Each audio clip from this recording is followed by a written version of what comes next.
Olá, seja muito bem-vindo, seja muito bem-vinda ao canal Quando Eu Ficar Rico. Meu nome é Paulo e você já se perguntou como os investidores profissionais ou como as pessoas que investem uma quantidade relevante de dinheiro fazem para escolher as ações que eles vão investir e eventualmente ganhar mais dinheiro? Existem alguns fatores que são utilizados na hora de escolher algumas empresas para que o risco de se comprar e se investir nessas empresas, nessas ações, diminua e para que as chances de se ganhar dinheiro eventualmente aumentem.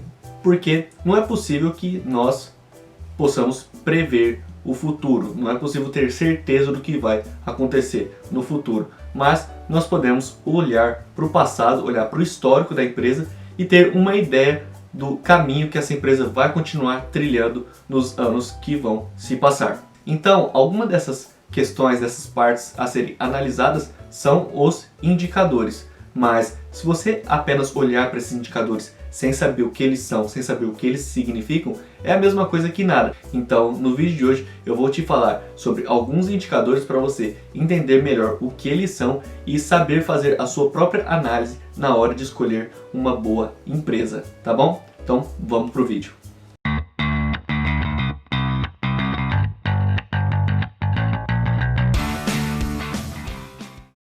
Antes de mais nada, então, eu gostaria de te convidar a se inscrever no canal, ativar os sininhos das notificações que fica aqui embaixo do vídeo, naquele botãozinho vermelho, e também, se puder, deixar o like no vídeo para que esse vídeo possa atingir mais pessoas e mais pessoas ficam cientes, mais pessoas tomam conhecimento. Ah, Paulo, mas mais pessoas na bolsa, mais pessoas aprendendo a analisar empresas, isso vai ser ruim para mim? Não, não vai. Quanto mais pessoas investindo, quanto mais pessoas na bolsa de valores, melhor para todo mundo, melhor para o país como um todo. Bom, de onde que vêm esses indicadores então?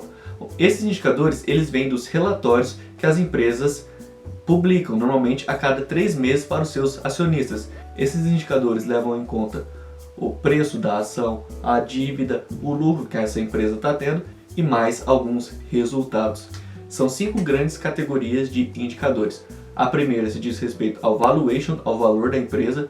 Depois nós temos os indicadores de dívida, os indicadores de eficiência, de rentabilidade e de crescimento. Então, para esse vídeo ficar um pouquinho mais didático, nós vamos falar de alguns indicadores e vamos comparar com a empresa que foi tema do nosso último vídeo, que foi a Sanepar. Então, começando com os indicadores de valuation, nós temos o lucro por ação ou LPA. Esse indicador por si só não diz muita coisa, porque ele pode variar com o lucro que aquela empresa está tendo e também com a quantidade de ações, mas ele é muito importante para o nosso próximo indicador. Então, nesse caso aqui, o interessante seria que o lucro por ação fosse cada vez mais alto, fosse o mais alto possível. No caso da Sanepar, nós temos que o lucro por ação dela foi de R$ 0,72 ou 72 centavos. Nosso segundo indicador, e dependente do nosso primeiro indicador, é o PL, ou o preço sobre lucro. O PL relaciona o preço da ação com o lucro referente àquela mesma ação. Então, ele nos mostra a quantidade de vezes que o mercado está disposto a pagar pelo lucro daquela ação, seja 4, 5 vezes.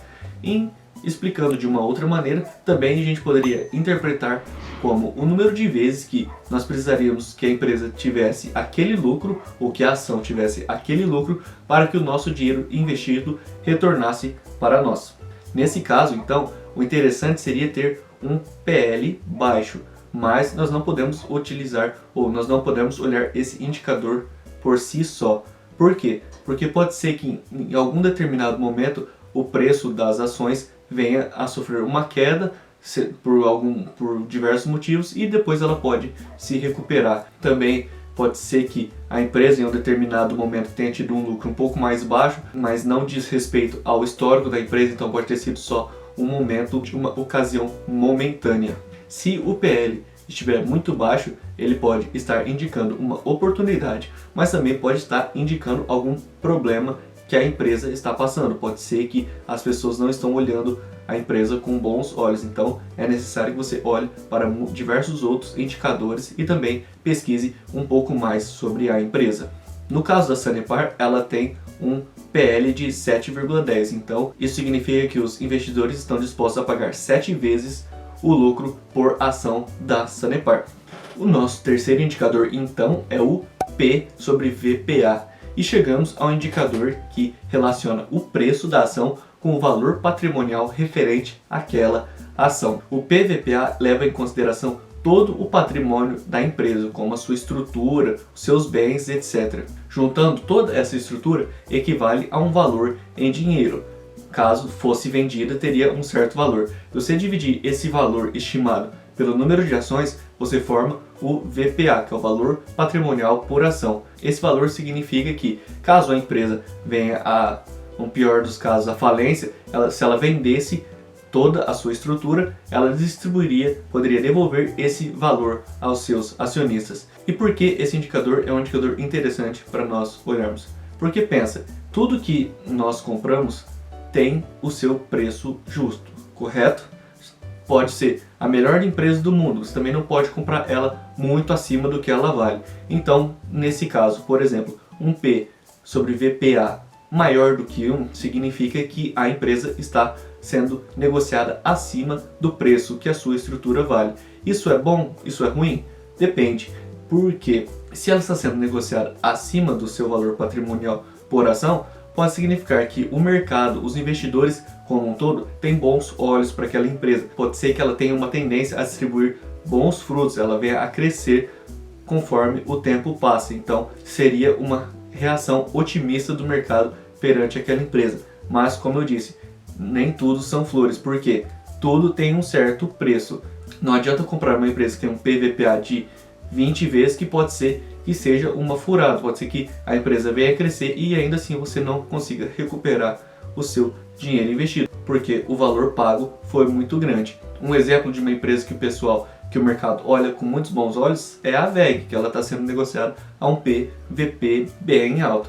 No nosso caso da Sanepar, o PVP é de 1,17, ou seja, ela está sendo vendida 17% acima do valor da sua estrutura por ação. Então, eu não consideraria algo tão ruim, algo tão supervalorizado. Por outro lado, um P sobre VP menor do que 1 significa que a empresa está sendo negociada, está sendo vendida a um valor abaixo do que realmente vale a sua estrutura referente ao número de ações.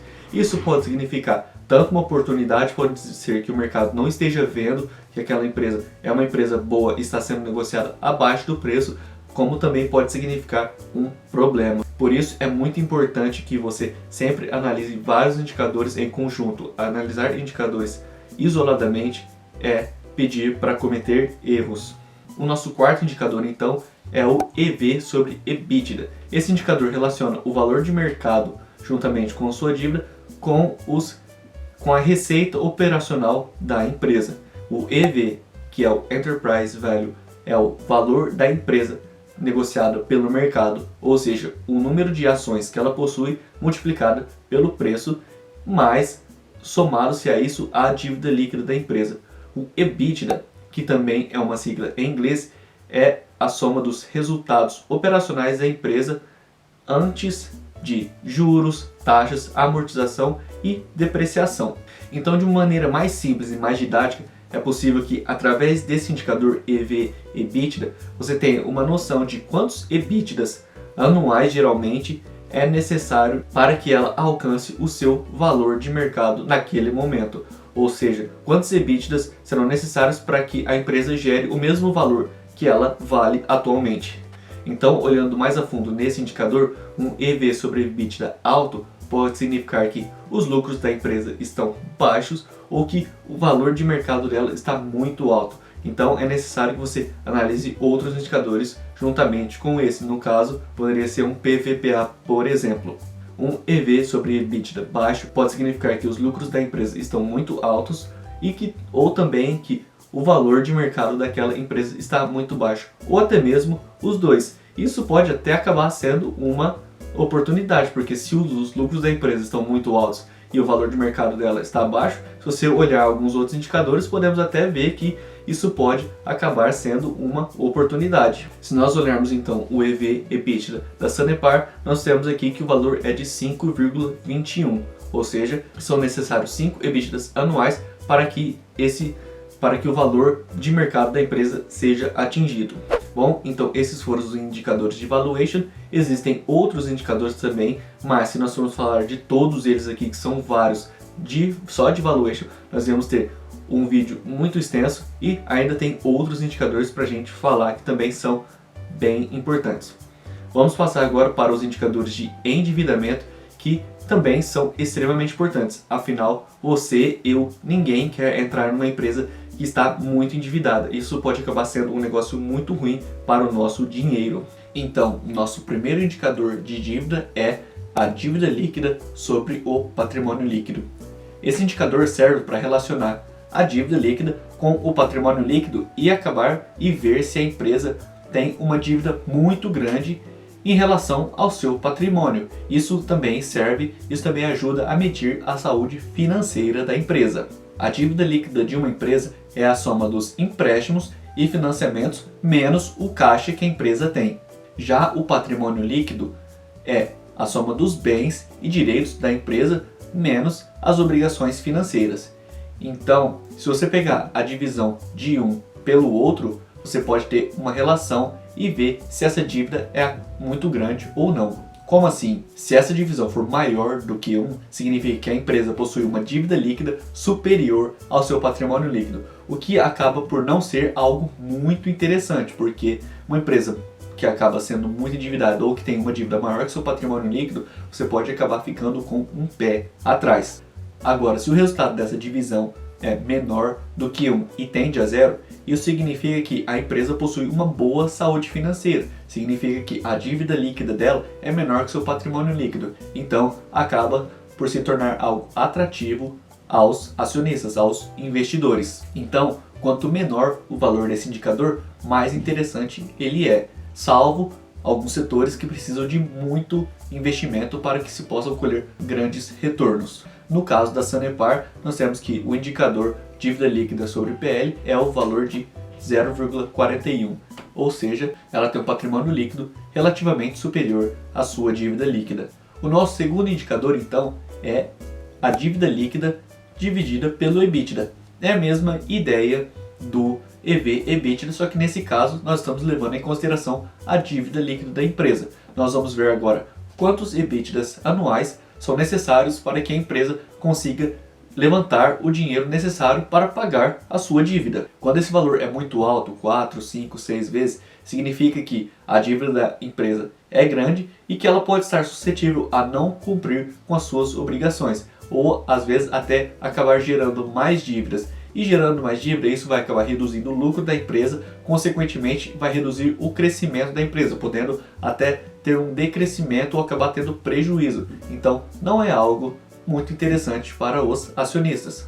Agora, quando esse número está baixo, significa que a empresa tem maiores chances de cumprir com suas obrigações financeiras e isso pode acabar não se tornando algum problema para a empresa. Então, isso também nos mostra uma gestão eficiente, uma boa gestão do dinheiro da empresa e acaba sendo algo atrativo, porque a empresa vai ter lucros, ela vai poder quitar sua dívida rapidamente e se a empresa não distribui os lucros das formas de dividendo, ela acaba ficando para si mesma e reinvestindo na sua própria estrutura e assim o valor da ação em si, o valor da empresa vai crescer, consequentemente aumentando o seu patrimônio como investidor de uma empresa ou outra. No caso da Sanepar, a dívida líquida sobre o EBITDA é de 1,34, ou seja, 1,34 vezes para que o EBITDA alcance o valor da dívida líquida, o que não é um valor muito grande, como dito anteriormente, se encaixa ali naquele 1 ou 2. Lembrando que nunca se trata de uma recomendação de compra isso.